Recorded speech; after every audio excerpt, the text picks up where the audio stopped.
2장 34절에서 43절 말씀이 조금 긴데요. 우리 교독을 하도록 하겠습니다.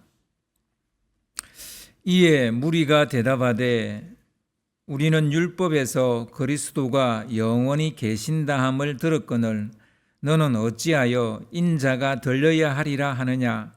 이 인자는 누구냐?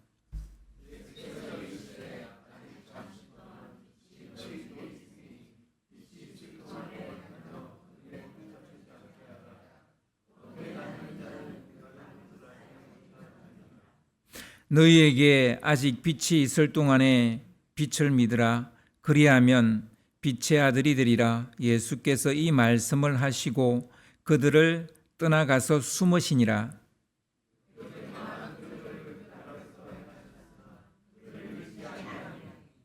이는 선지자 이사야의 말씀을 이루려 하심이라.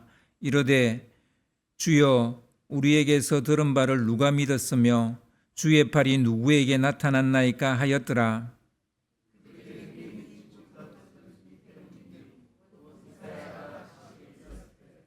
그들의 눈을 멀게 하시고 그들의 마음을 완고하게 하셨으니 이는 그들로 하여금 눈으로 보고 마음으로 깨닫고 돌이켜 내게 고침을 받지 못하게 하려 함이라 하였음이더라.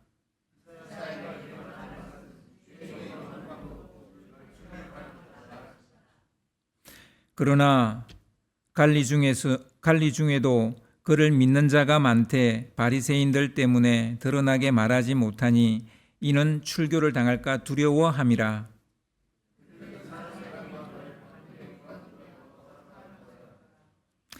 아멘.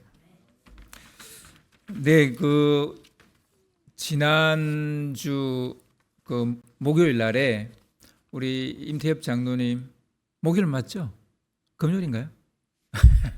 네, 장로님 우리 차남인 임규영 그리고 오하은 우리 이제 선교사님이 이집트에 들어갔고요. 잘 도착했다고 합니다.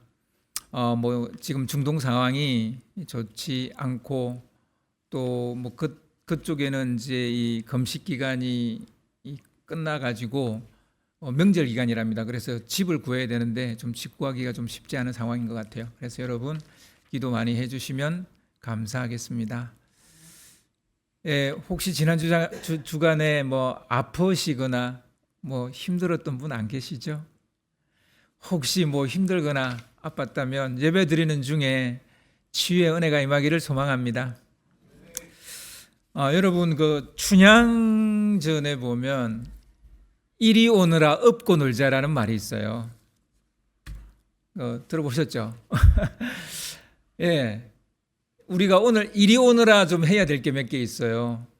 별로 부르고 싶지는 않은데 또 말씀을 좀 이해하려고 하다 보니까 철학자 몇 명을 부를 거예요. 소환을 할 거예요. 그 시기 하더라도 좀 알아서 들으시면 되겠습니다. 예수님의 예루살렘 입성은 기존 체제를 전복하고 세상을 뒤엎는 혁명이나 거의 다름없었습니다. 로마 황제의 대리자인 총독이 버젓이 그 땅에 있었고 그리고 헤롯 왕조가 버젓이 통치 행위를 하고 있는 상황이에요. 이런 상황에 예수를 왕이라고 막 이렇게 치켜 세웠으니 이게 혁명이 아니고 무엇이겠습니까? 사람들은 뭐에 홀린 것인지 집단 체면에 걸린 것인지 군중 심리에 휩쓸린 것인지 아니면 지배 세력의 불만이 폭발했던 것인지 그것도 아니면 메시아 열망이 극에 달했던지 이 모든 것이 다 함께 작용한 것인지 아무튼 다 함께 작용했을 것 같아요. 사람들은 한 덩어리가 돼서 예수를 왕으로 지지하고 나섰어요. 예수가 이스라엘을 구원하실 왕으로 오셨다는데 그 누구도 이거에 대해서 의심을 하지 않고 왕으로 받아들이는 거예요. 열렬히 환영했을 뿐만 아니라 적극적으로 지지하고 나섰습니다. 이런 지지에 예수님이 보답이라도 하듯 이런 말씀으로 그들의 지지에 반응을 하십니다. 그게 요한복음 12장 31절에 보면 그들의 지지에 대한 예수님의 반응이 나옵니다. 이제 이 세상에 대한 심판이 이르렀으니 이 세상의 임금이 쫓겨나리라. 와우, 이렇게 수위 높은 말을 하시다니 엄청 위험한 발언이죠. 이 세상의 임금이 쫓겨나리라. 뭐 로마 황제도, 그리고 그 뭐 대리자인 총독도, 뭐 헤롯 왕도 쫓겨나리라는. 뭐 이 말만 보면 당장이라도 로마 제국 따위는 몰아낼 것처럼 들리잖아요. 그리고 로마의 개가 되어 동족의 피를 빨아먹는 헤롯 왕조 당장 무너뜨릴 것처럼 그렇게 들리지 않습니까? 이 세상의 임금이 쫓겨날 것이라, 그렇게 지금 말씀하시는 거예요. 세죠. 굉장히 세죠. 굉장히 센 말을 한 거예요. 그런데요, 이어서 하신 말씀 12장 32절을 보면요, 고개가 갸우뚱거려져요. 12장 32절 말씀을 좀 띄워주세요. 내가 땅에서 제가 읽어드릴게요. 내가 땅에서 들리면 모든 사람을 내게로 이끌겠노라. 모든 사람을 자기에게로 이끌겠다고는 말씀하셨는데, 그런데 전제 조건이 하나 달려 있어요. 내가 땅에서 들리면이라는 이런 조건을 하나 붙입니다. 들린다는 말이 무슨 말일까요? 우리는 알죠. 그런데 그 당시에 사람들은 좀 헷갈렸을 수 있습니다. 요한복음 12장 23절에서 하신 말씀처럼 인자가 영광을 얻을 때가 왔다. 그러니까 뭐 왕위에 오른다, 왕위에 올라가는 걸 들린다라는 그런 표현으로 썼을까요? 그게 아닌 것 같아요. 왜냐하면 요한복음을 쓴 저자 요한은 그게 아니라고 이야기를 하니까요. 요한복음 12장 33절을 보면요, 요한복음 12장 33절을 보면 요한이 이 말씀의 뜻을 친절하게 풀어서 설명하고 있습니다. 이렇게 말씀하심은 자기가 어떠한 죽음으로 죽을 것을 보이심이로라. 그러니까 죽음에 대한 이야기였다는 거예요. 그러니까 들린다는 말은 영광스러운 왕위에 오른다, 그 왕자에 가서 앉겠다, 이런 말이 아니라 십자가에 달려 죽을 것이라는 뜻이었어요. 앞뒤가 맞지 않은 이 말씀을 듣는 순간 그 군중들, 예수님이 예루살렘을 입성할 때 이스라엘의 왕이시여라고 말했던 그 군중들은 약간 멘탈이 나갔어요. 당혹스러웠어요. 이 뭐지? 예수를 왕으로 옹립하려던 무리들은 순간적으로 이 뭐야? 이 무슨 말이지? 이렇게 된 거예요. 그래서 그들은 예수에게 따져서 묻습니다. 오늘 본문 34절을 보면 오늘 본문 34절을 보면 그들의 불편한 심리가 드러나고 있는 것을 볼 수 있어요. 오늘 본문 34절을 좀 띄워주시기 바랍니다. 이에 무리가 대답하되 우리는 율법에서 그리스도가 영원히 계신다함을 들었거늘 너는 어찌하여 인자가 들려야 하리라 하느냐? 이 인자는 누구냐? 그들은 지금 두 가지의 질문을 던집니다. 뭐가 지금 안 맞으니까 질문을 하는 거죠. 뭔가 이해가 안 되니까 질문하는 거죠. 그 하나의 질문은 우리가 율법을 통해 듣기로는 그리스도는 영원히 다스리는 분, 그리스도가 오면, 메시아가 오면 그분은 영원히 우리를 다스리는 분이라고 했는데, 그렇게 알고 있는데 당신은 어째서 인자가 들려야 하리라 그렇게 말을 하느냐는 거예요. 두 번째 물음은 아까부터 자꾸 인자 그러는데 그 인자가 도대체 누구를 가리키는 거냐?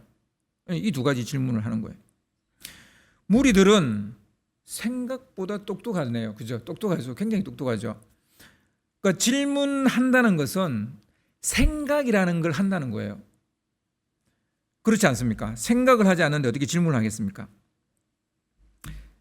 여러분, 그게 어떤 분야든 간에 성장하는 사람 혹은 발전하는 사람들에게서 나타나는 공통점이 있습니다. 그건 끊임없이 사유한다는 거예요. 생각한다는 거예요.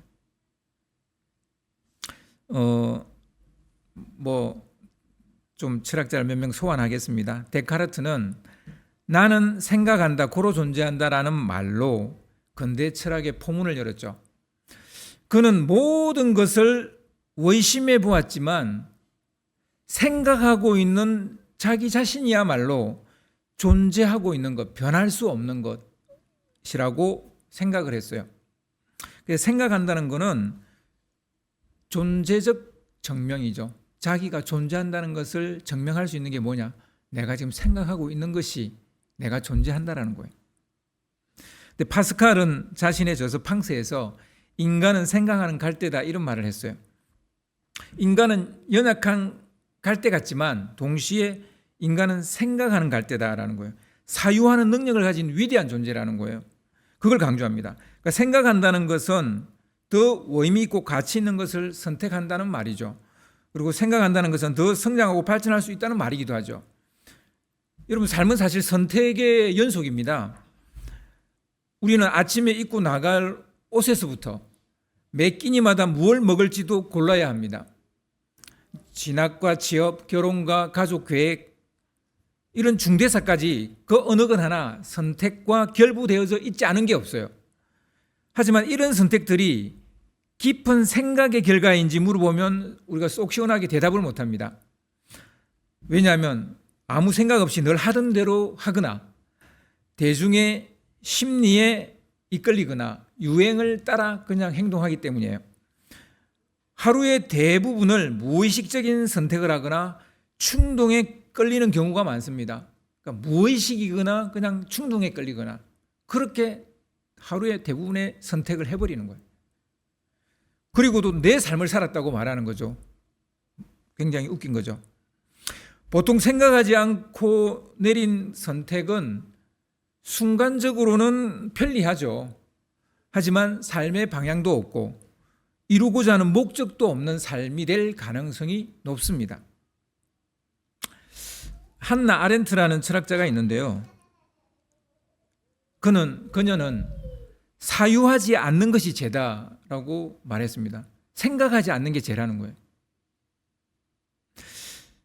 아렌트는 2차 세계대전 때 유대인을 학살한 아돌프 아이히만이라는 사람의 그 재판을 취재하기 위해서 예루살렘에 갔었어요. 근데 그 재판을 보다가 놀라운 사실을 발견하게 됩니다. 아렌트는 재판을 보기 전까지 아이히만은 굉장히 사악하고 극악무도한 인간일 거라고 생각했죠. 거의 600만 명의 유대인을 죽였으니까. 그런데 그의 변호를 들으면서 그가 다른 사람보다 더 악한 것이 아니라 생각이 없는 사람이라는 것을 알게 됐어요. 생각이 없는 사람. 그는 깊이 생각하지 않고 상부의 명령을 그냥 따랐을 뿐이라고 말을 합니다. 사유라는 걸 하지 않았어요. 그는 자기가 하는 일에 대해서 진지하게 묻지 않았던 겁니다. 그는 자신의 행동이 어떤 결과를 가져오게 될지 성찰하지 않았어요. 자기가 하는 일이 얼마나 비인간적이고 비윤리적인지 생각을 하지 않았고 그냥 명령이니까 따랐다는 거예요. 사고력의 부재가 결국 그를 악마로 만든 거예요. 생각하지 않는 게 나를 악마로 만든다고요. 바로 안타까운 지점이 여기에 있습니다. 예루살렘에서 급조된 이 무리들, 이 무리들이 어디서 온 게 아니라 사방에서 왔고 예루살렘에서 예수를 왕으로 옹립하려고 급조된 거죠. 이 급조된 이 무리들은 여기에서는 생각이라는 걸 좀 합니다. 그래서 두 가지 질문도 하죠. 왜 율법의 말씀과 너의 말이 다르냐? 그 인자가 누구냐? 이렇게 묻는다고요. 생각을 했다는 겁니다. 그런데 며칠 후에 진짜 2, 3일 후죠. 뭐 한 3, 4일 후 또는 2, 3일 후인데 후에 이들은 생각이라는 걸 아예 하지 않습니다. 대제사장과 종교 지도자들이 예수를 십자가에 못 박아야 우리 민족이 산다라고 주장하니까 따져보지도 않고 동조합니다. 그들의 주장이 얼마나 날조된 것인지, 자기의 기득권을 지키기 위한 선동에 불과한 것인지 전혀 생각해 보지 않습니다. 의심도 하지 않습니다. 저항도 하지 않습니다. 그냥 예수를 십자가에 못 박으라고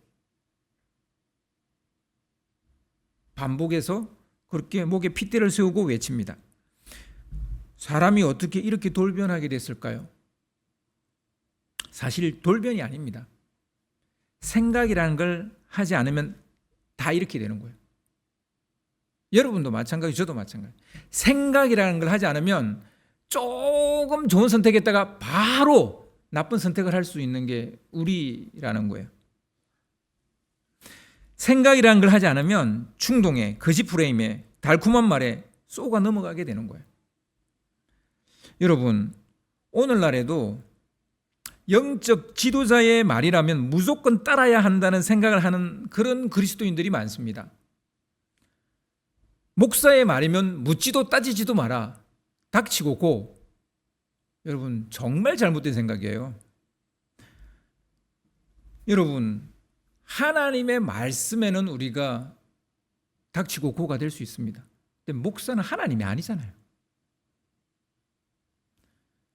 그래서 묻지도 따지지도 않고 순종하면 믿음 좋다는 소리를 우리는 듣습니다. 또 합니다. 물론 정말 좋은 지도자를 만나면 이게 별 문제가 안 돼요. 그러나 좋은 지도자라 해도 100이면 100 다 좋은 결정할 수 있습니까? 그럴 수가 없어요.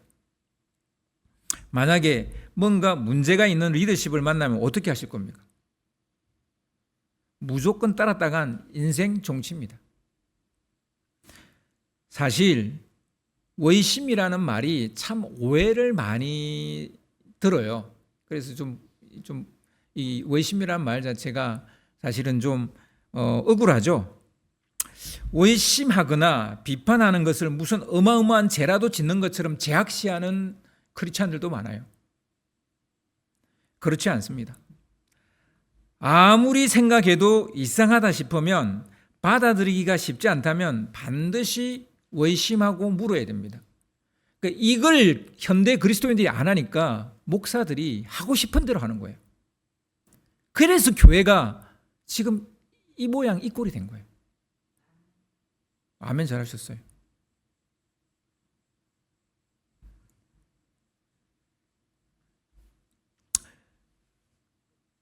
지식과 정보가 넘쳐나는 시대일수록 거듭 생각해보고 또 생각해봐야 합니다. 그러니까 너무 많은 지식이 밀려들어오니까 생각하지 않고 다 받아들여요. 냉철한 시선으로 우리가 하고 있는 일이 옳은 일인지, 선한 동기로 임하고 있는지 물어야죠. 나뿐만 아니라 다른 이들에게도 의미 있고 유익한 일인지 물어야죠. 나만 좋다고 좋은 일입니까? 그럼 세상이 어떻게 되겠어요? 그러니까 미국만 좋아지려고 하다 보니까 지금 세상이 이 모양이 된 거예요. 미국은 크리스찬 국가인데 문제가 심각합니다.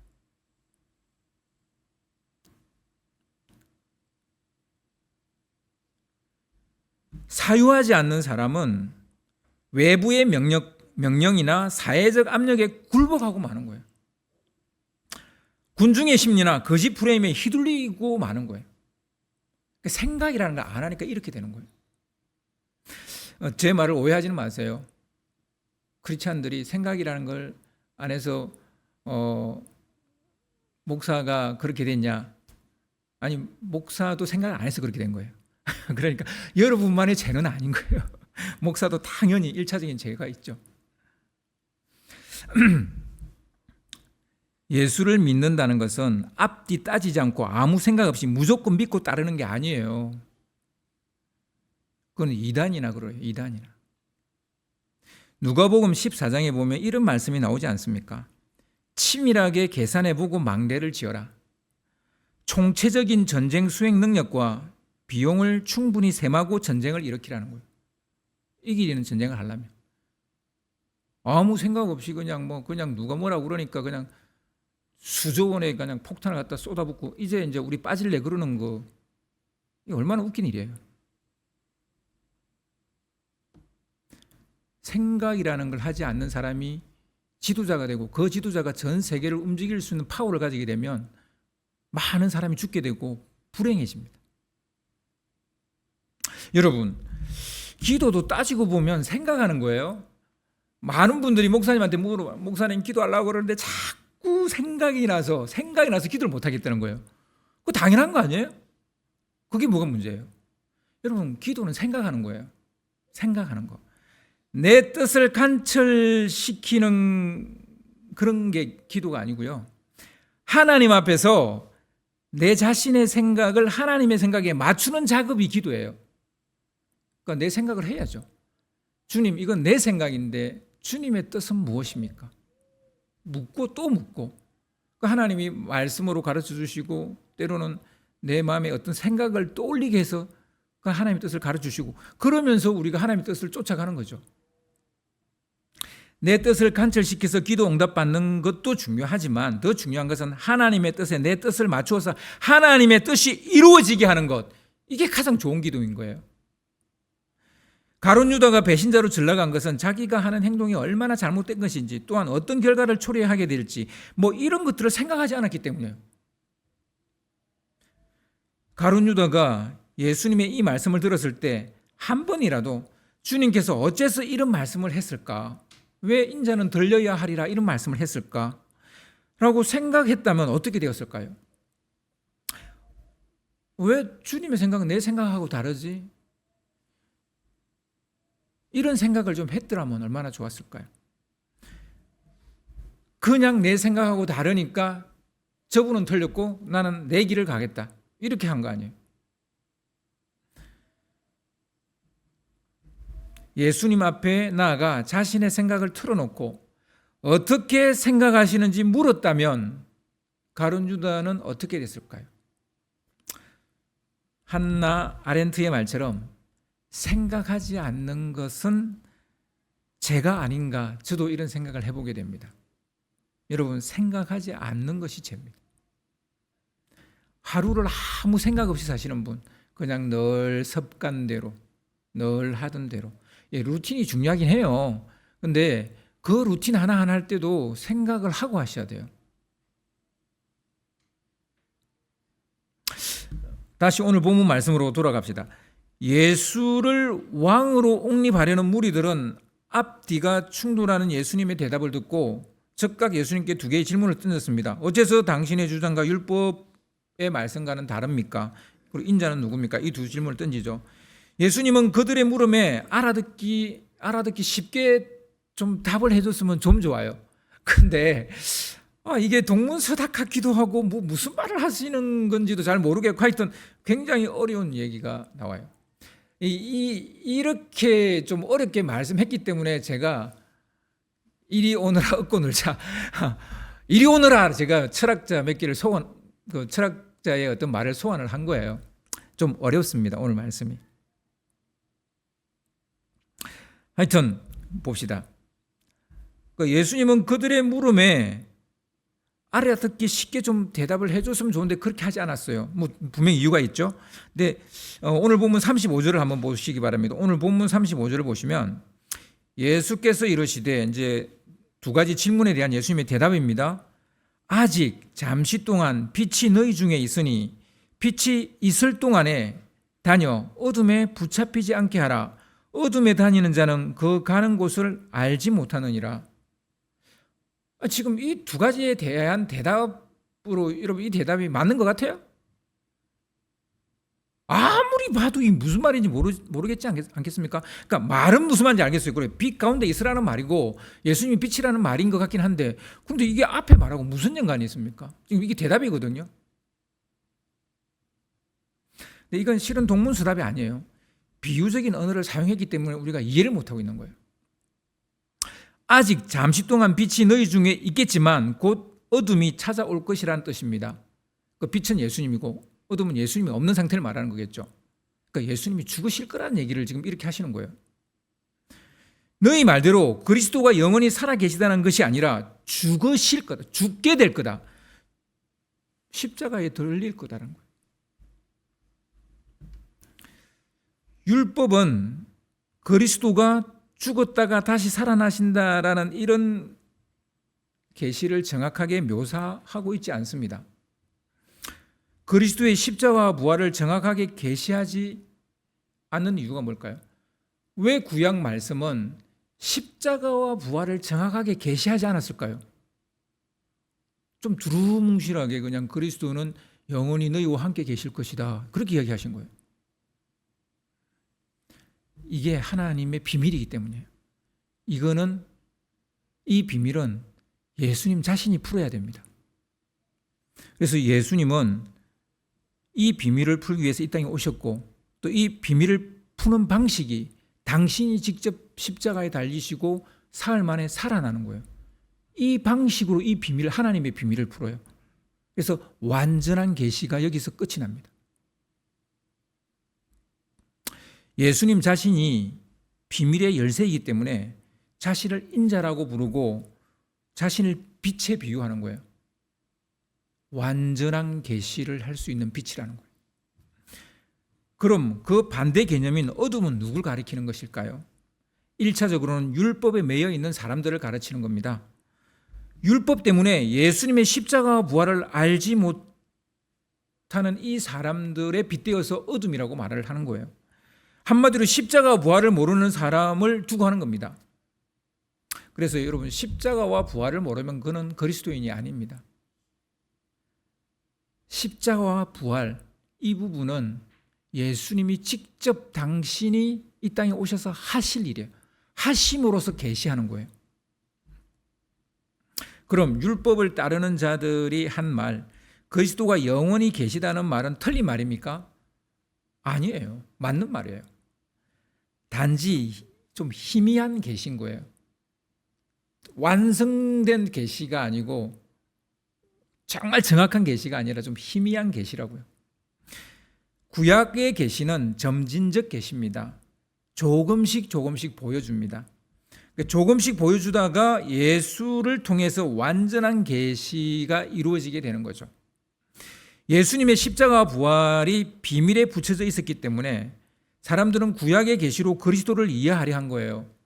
그러니 예수님이 말씀하신 죽음과 부활을 이해할 수가 없었던 거죠. 그리스도는 영원히 우리와 함께 하시고 우리를 다스리실 분인데 왜 죽어? 이렇게 되는 거죠. 봉인되어져 있던 비밀이 해제되었지만 자기가 믿고 있는 그림자가 진짜라고 생각하니까 완전한 계시를 보았지만 믿지 못하는 거예요. 그들이 예수를 받아들이고 믿지 못하는 이유가 이전에 받았던 계시 때문이라는 거예요.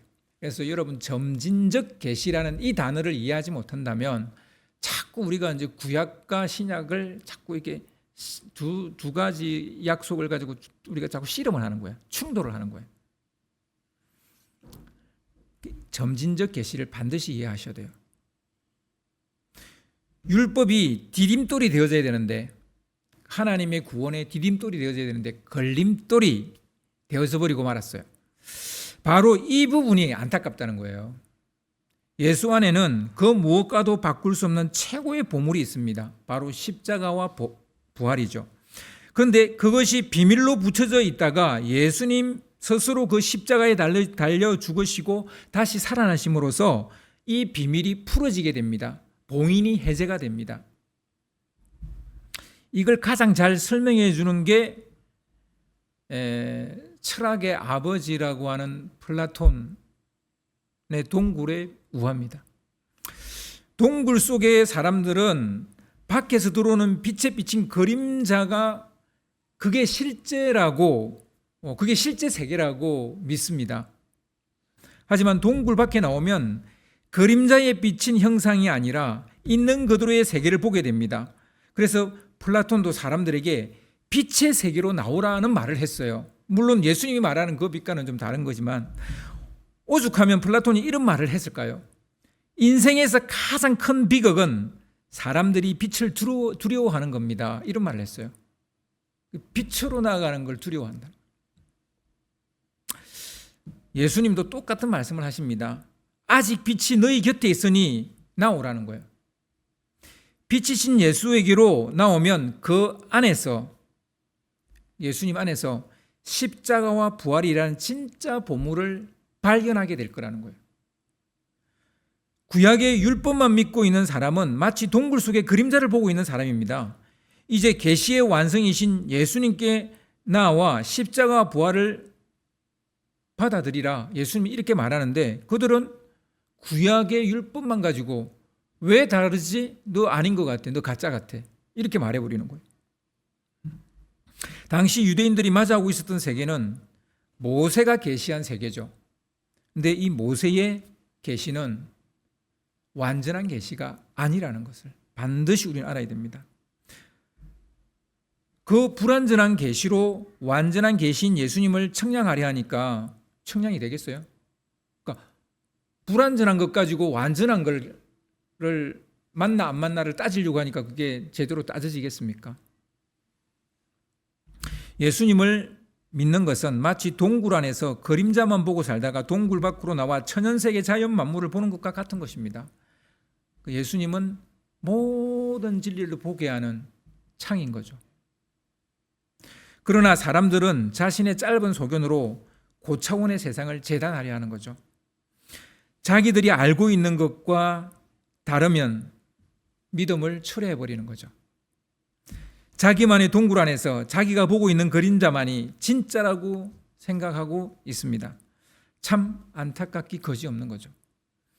돌변해서 자기를 받아들이지 않는 그들 앞에서는 예수님의 선택지가 뭐가 되겠습니까? 갑자기 사람들이 돌변했잖아요. 처음에는 와우 뭐 이스라엘 왕이시여 그러다가 이제 뭔가 좀 이상하네, 네 말이 틀린 것 같은데, 이러는 사람들 앞에서 예수님은 어떻게 반응하시겠어요? 오늘 본문 36절 후반부를 보면 이런 말이 나옵니다. 오늘 본문 36절 후반부에 보면 예수께서 이 말씀을 하시고 그들을 떠나가서 숨으시니라. 말이 안 통하니까 더 이상 말을 안 하겠다는 거예요. 안 통하는데 무슨 말을 합니까? 예수를 왕으로 세우려 했으나 자기들이 생각하는 방식을 따르지 않는다는 이유로 그들은 등을 돌립니다. 예수님은 조용히 자기를 숨기시는 것으로 이 사건을 일단락시킵니다. 그래서 이 종려주일에 그 예루살렘 입성은 이런 식으로 일단락이 되어버립니다. 요한복음의 저자 요한은 어째서 일이 이 지경이 되었는지를 이사야 선지자의 말씀으로 대신 답을 합니다. 그래서 오늘 본문 요한복음 12장 38절과 40절을 보시면요, 이런 말씀이 나옵니다. 요한복음 38절, 12장 38절, 이는 선지자 이사야의 말씀을 이루려 함이라. 이르되 주여 우리에게서 들은 바를 누가 믿었으며 주의 팔이 누구에게 나타났나이까 하였더라. 그들의 눈을 멀게 하시고 그들의 마음을 완고하게 하셨으니 이는 그들로 하여금 눈으로 보고 마음으로 깨닫고 돌이켜 내게 고침을 받지 못하게 하려 함이라 하였음이더라. 뭐 상황이 비슷한데요. 그들이 예수님을 믿지 못하는 그 이유, 주님께서 그들의 눈을 멀게 하시고 마음을 완고하게 하셨기 때문이라는 거예요. 왜 그랬어요? 왜 주님이 왜 그러셨을까요? 이 이사야의 말씀은 하나님께서 이스라엘 백성들을 벌하기로 결심했어요. 도저히 이거 희망이 없는 거예요. 도저히 이 백성은 희망이 없는. 그러니까 그들을 벌하기로 결정하신 후에는 그들이 돌이켜 이 벌을 피할까봐, 받지 못할까봐 그들의 눈을 멀게 해버렸다는, 그들의 길을 멀게 해버렸다는 거예요. 벌을 받으라는 거죠. 쉽게 말해서. 여러분, 이게 왜 예수님하고 관계 있냐면요, 예수님 이야기하고 왜 관계가 있냐면, 죄의 값을 치르지 않고 구원은 없습니다. 지금은 예수님이 우리를 대신해서 죄의 벌을 받으실 거예요. 근데 그때는 그들의 죄가 막 산더미처럼 쌓여 있는데 그들이 하나님의 벌을 받지 않고는 그들의 문제가 해결이 안 돼요. 그래서 쫓겨가서 70년 동안 포로 생활하고 다시 돌아와야 되는 거예요. 벌을 받아야 되는 거. 그게 심판이에요. 근데 지금 우리는 예수님이 대신 벌을 받으신 거죠. 십자가에 달려 죽으신 거죠. 그러니까 십자가의 심판 없이 구원은 없는 거예요. 그래서 십자가는 구원의 은혜이지만 또한 심판이잖아요. 영광만 쫓는 사람은 죄의 문제를 해결하는 십자가의 죽음과 대속을 이해하지 못합니다. 그래서 오늘 말씀의 마지막 부분은 뭐 영광 이야기가 나와요. 이게 또 무슨 얘기인가 싶지만 이렇게 연결이 되는 거예요. 그러니까 영광만 쫓는 사람은 죄의 문제를 해결하는 이 십자가의 죽음과 이 대속을 받아들이기가 어려운 거죠. 그러니까 영광만 받으려 하는 거죠. 근데 그런 건 없어요. 적어도 내가 심판을 받고 싶지 않다면, 죄에 대한 벌을 받고 싶지 않다면 예수님을 믿어야 되는 거죠. 그 길밖에 없습니다. 사순절입니다. 우리가 왜 십자가의 길을 묵상해야 됩니까? 여러분, 십자가의 길을 묵상한다 그러는데 뭘 묵상하세요? 십자가가 뭔지를, 그건 하나님의 심판이에요. 하나님의 벌이에요. 내가 받아야 될 벌을 예수님이 대신 받으신 거예요. 죄의 벌을. 그것이 없이 구원의 영광도 없기 때문입니다. 예수님의 십자가는 포기할 수 없는 절대 반지 같은 거예요. 그걸 붙잡으려면 먼저 생각이라는 걸 해야 됩니다. 세상 사람들이 다 그렇게 하니까 휩쓸려 살아가는 그런 인생 안 됩니다. 생각이라는 걸 하게 되면요, 예수님의 십자가가 얼마나 귀하고 아름다운 것인지 알게 됩니다. 여러분, 생각이라는 걸 하는 크리스찬들은요, 쉽게 죄 못 짓습니다. 쉽게 죄 지을 수 있겠어요? 그러니까 생각이 없는 크리스찬이니까 그렇게 쉽게 죄를 짓는 거예요. 생각이라는 걸 안 하니까 자기 하고 싶은 것대로만 하는 거예요. 말씀대로 살지 않는 거예요. 하나님을 퍼스트에 두지 않는 거예요. 항상 세컨드로 밀리는 거예요. 생각이라는 걸 안 하니까. 그러니까 생각하는 크리스찬이 아니니까. 여러분, 생각하는 크리스찬이 되셔야 돼요. 그래야 진정한 크리스찬이 될 수 있습니다.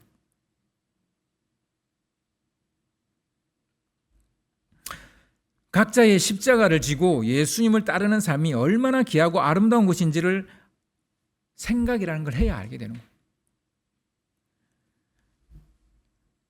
생각 없이 예배드리러 나오시고, 생각 없이 찬양하시고, 생각 없이 기도하시고, 그 사람입니까? 사람은 생각을 해야 사람이잖아요. 데카르트도 그렇게 얘기했잖아요. 파스칼도 그렇게 얘기했잖아요. 한나 아렌트도 그렇게 얘기했잖아요. 생각이라는 걸 하셔야 돼요. 기도할 때 반드시 생각하셔야 돼요. 찬양할 때 반드시 생각하셔야 돼요. 나는 지금 누구를 찬양하는가? 왜 찬양하는가? 뭐 때문에 찬양하는가? 왜 나는 손을 들어야 되는가? 왜 주님 앞에 나와서 나는 울어야 되는가? 이런 생각을 하셔야죠. 그런데요, 이 생각에도 한계가 있어요. 그들 생각했잖아요. 그 무리들이 생각했잖아요. 그런데 그 한계가 뭐였습니까? 눈에 보이는 현상 너머를 보지 못하는 게 그들이 한계였어요. 그래서 플라톤이 뭐라고 말했습니까? 너머의 세상, 현상 너머의 세상을 보라는 거예요. 플라톤은 그걸 이데아라고 말했지만 우리 주님은 그게 하나님의 나라라고 말하는 거죠. 율법이든 전에 들어서 알고 있는 지식이든 우리를 어두운 동굴에서 벗어나지 못하게 막고 있는 것들이 그것들이라면 그것에서 벗어나셔야 돼요. 그 너머 빛이신 예수님께로 나아가셔야 됩니다. 그는 계시의 완성이십니다. 모든 것을 알게 하는 빛이십니다. 그 안에 숨어있던 비밀이 있는 겁니다. 그 안에 비밀이, 예수님이 비밀의 열쇠입니다. 예수님이 포기할 수 없는 보물이라는 건 알겠는데 이 보물이 내 것이 되려면 먼저 생각하는 사람이 되십시오. 그리고 지금 내가 보고 있는 이 현상 너머를 볼 수 있는 영적인 눈을 달라고, 빛을 보게 해달라고, 빛 가까이로 나가게 해달라고 기도하셔야 됩니다. 그것을 붙잡고 진정한 하나님의 영광을 맛보시는 여러분 되시기를 주님의 이름으로 축원합니다.